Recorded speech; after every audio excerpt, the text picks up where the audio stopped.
प्रेरणादायी व शुभ जीवन जगण्यासाठी माझे चॅनल सरळ जीवनधारा सबस्क्राईब करा. आज मी आपणास छान छान अशी आता उन्हाळा सुरू झाला आहे, टेम्परेचर वाढला आहे, आपल्याला असं वाटतं की काहीतरी गोड पदार्थ खावा.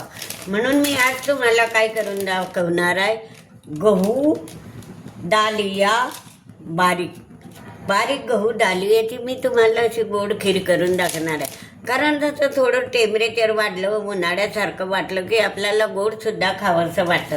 तर हे जे गहू दालियाची बारीक पुडा एक पाकिट आणलं मी आणि ह्या पाकिटातून फक्त एवढी वाटी ते दालिया काढलं बारीक, एवढी वाटी दालिया काढलं आणि बस हे पाकिट राहू दिलं. आणि ते मग ते दालिया काय केलं मी धुवून टाकलं, असं धुवून टाकलं. बघा स्वच्छ एकच वाटी घेतलं त्या पाकिटातून, हे धुवून टाकलं. आणि धुवून टाकल्यावर आता याला भाजायचं. तर भाजायचं, तूप टाकायचं असलं तूप टाका, तेल टाकायचं असेल तेल टाका.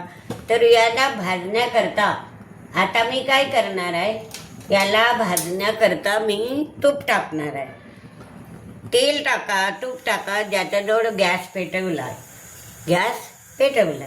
आता याच्यामध्ये मी 2 चमचे तूप टाकते. हे तूप टाकलं. आता काय करायचं, आपण हे जे भिजत घातलेलं 1 वाटी दाली आहे याला भाज्यात टाकायचं. याला असं खमंग असं भाजायचं. ते जोपर्यंत खमंग होईल तोपर्यंत ते भाजत राहायचं, लाल होईपर्यंत. तर अशा प्रकारे हे भाजते मी. आता लाल होईपर्यंत, याचा कलर बदलेपर्यंत तुपामध्ये तेलामध्ये भाजलं तरी चालतं. तर आता हे लाल होईपर्यंत आपल्याला भाजायचं आहे.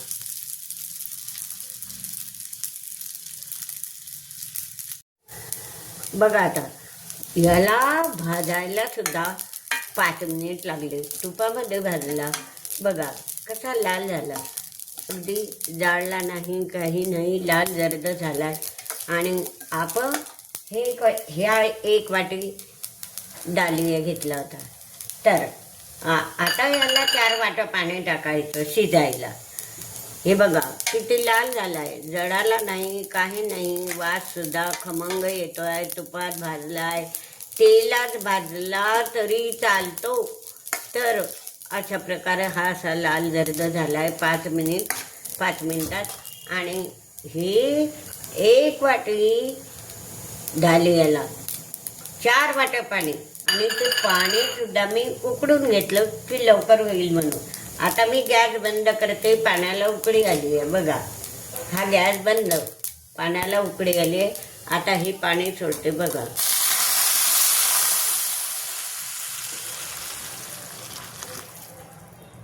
हे 4 वाट्या पाणी टाकलं. आता बघा लगेच अशी उकळी यायला सुरुवात येते. आणि मग ही सुद्धा आपल्याला जास्त शिजू द्यायचं असलं 10 मिनिट शिजू द्यायचं. आणि ते उतू जाणार नाही, म्हणजे असं बाहेर 4 वाट्या पाणी टाकलं. आता हे आपल्याला शिजू द्यावं लागेल. आणि टेम्परेचर थोडं तो कमीत कमी ते पाणी आटेपर्यंत आपल्याला 10 मिनिट तरी असं टेम्परेचर ठेवून शिजवावं लागेल. आणि याच्यावर काय ठेवायचं, आपण झाकण ठेवायचं. झाकण ठेवून द्यायचं असं झाकण ठेवलं तर ते उतू जाऊ नये, काही नाही, म्हणून त्याच्याकडे आपण लक्ष देत राहायचं. आता ही पाणी टाकलं आहे.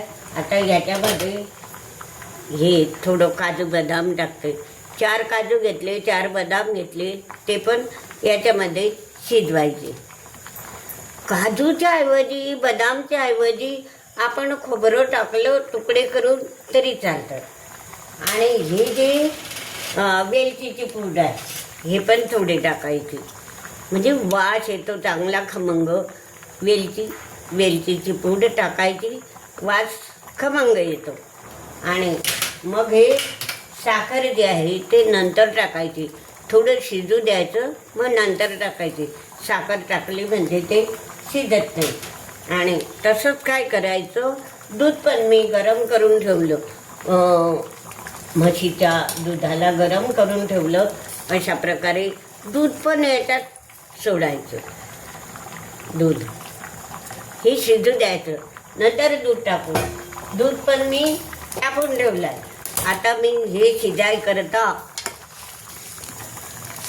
शिजाय करता मी काय करणार आहे, झाकण ठेवणार आहे.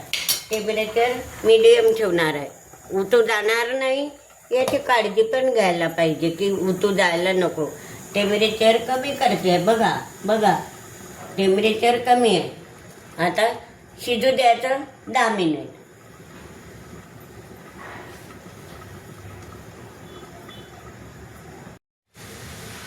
बघा आता 10 मिनिट झाले आहे. आता मधूनच मी काय करत होती, असा हलवून देत होती. शिजत आहे बघा, शिजताचा बिलकुल. आता टेम्परेचर कमी करायचं. हे बघा 10 मिनिटात हे असं शिजलं. तुम्हाला जर असं वाटलं की हे शिजलं नाही तरी पाणी टाकलं तरी चालतं. तर अशा प्रकारे बघा हे गहूचं दालिया 10 मिनिटात तुपामध्ये भाजून हे शिजवून घेतलं. आता याच्यामध्ये काय टाकायचं, दूध टाकायचं. मी म्हशीचं दूध तापवलेलं आहे आणि ते म्हशीचं दूध आता हे बघा, हे तापवलेलं दूध याच्यामध्ये टाकते, सोडते. तापवलेलं बघा हे 1 पिशवी म्हशीचं दूध आणलं होतं आणि ते गरम करून याच्यामध्ये टाकून दिलं. आणि एवढंच काय, हे आता थोडं आपण फुलगॅस करायचा. बघा कसा कलर आला सुंदर. हे दूध टाकल्यावर आता हे शेवटी साखर का टाकतो आपण, शेवटी जर साखर टाकली आपण, जर साखर टाकली तर ते खीर शिजायला जरा होतं गोड. आणि गोड तुम्हाला जर गूळ टाकायचा असला तर गूळही टाकता येतो, पण मी साखर टाकणार आहे. तर ही साखर, एवढी साखर टाकली. ज्याला अधिक गोड लागत असेल त्याने गोड. तर बघा हे अशा प्रकारे साधी सिंपल मी तुम्हाला सांगितलं कमी टेम्परेचर करायचं. आता मी तुम्हाला असं सांगितलं की तूप नसलं तर तेलातही हे गहूचा दालिया आपल्याला भाजता येतो. साखर नसली तर गूळही आपल्याला टाकता येतो. काजू बदाम नसले तर खोबऱ्याचे पीस करून, तुकडे करून सुद्धा आपल्याला टाकता येतं.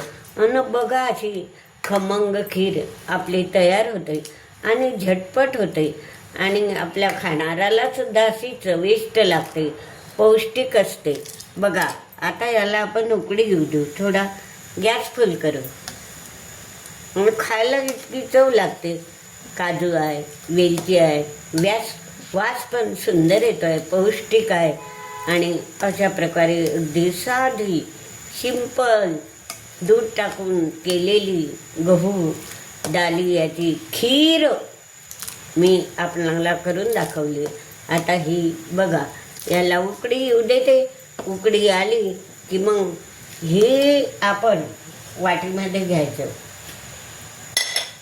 इथे शिजू द्यायचं, वाटीत घ्यायचं आणि चमच्यानं खायला खूप मजा येते.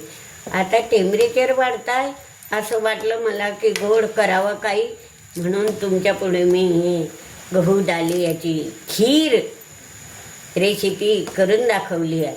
आता ही उकळली आहे आणि आपल्याला खायला काही हरकत नाही. याच्यात काजू बदाम आहे, वेलचीची पूड आहे, दूध आहे, साखर आहे आणि हे उकळी आली म्हणजे झालं. हे उकळी येते. तर हे आपण याच्यात टाकून खाऊ. बघा, खाऊन बघा, याची चव बघा, मलाही पण आहे. बघा, खाऊन बघा. तर अशा प्रकारे ही याची रेसिपी, गहू डाली याची रेसिपी मी आपणास करून दाखवली आहे. बघा किती सुंदर आली आहे. आणि तुम्हाला असं वाटलं की आपण पुरीबरोबर खायची तर पुरीबरोबरही आपण खायला हरकत नाही. तर अशा प्रकारे अगदी खमंग वेलचीचा वास येतो आहे, काजू बदाम आणि साखर, अगदी तोंडाला असं मिठापणा येईल.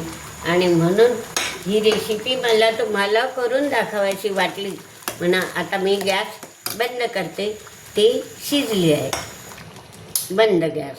आता तर अशा प्रकारची हे गहू डाली याची खीर मी आपणाला करून दाखवली आहे. अवश्य असा चमचा भरायचा आणि खायचा. लहान मुलं तर अगदी आवडीने खातात. आणि तुम्हीसुद्धा जर पुरी करायची असली तर पुरीबरोबर सुद्धा खाऊ शकता. आणि एवढंसुद्धा मी तुम्हाला सांगितलंच आहे, काजू बदाम नसले खोबरं टाका, साखर नसली गूळ टाका, तूप नसलं तेल टाका, तरी हा पदार्थ सुंदर होतो. तुम्ही प्रत्यक्ष करून पहा आणि अवश्य खा. आणि हा व्हिडिओ लाईक व शेअर करा.